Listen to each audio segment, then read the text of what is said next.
Assalamu alaikum Muzikam salonunun aziz görülmenleri. Uyghur halkının münevver icadkarı, kompozitörü Tursun Qadir akının Sayra Dutarım namideki nakşini sizler için icra kılıma. Merhamet. Keldikten bahar, güldü anla diyar. Şadlığını bayan kıl, şadlığını bayan. Minnem keş tutar. Şadlığını bayan kıl, şadlığını bayan. Minnem dil keş tutar. Attam çalgan tutarım, ondan çalgan tutarım. Attam çalgan tutarım, ondan çalgan tutarım.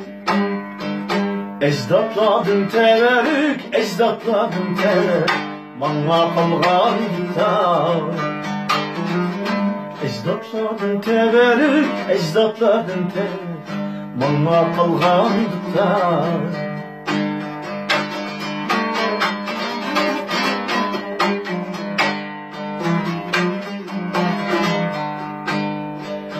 Sayra altın tutar, çıksın gönül var.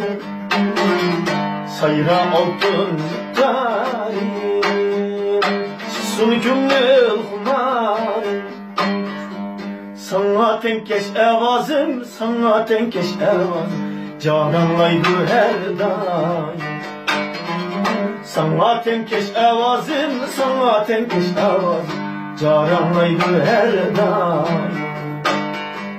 Attam çalgan tutarım, ondan çalgan tutarım. Attam çalgan tutarım, ondan çalgan tutarım.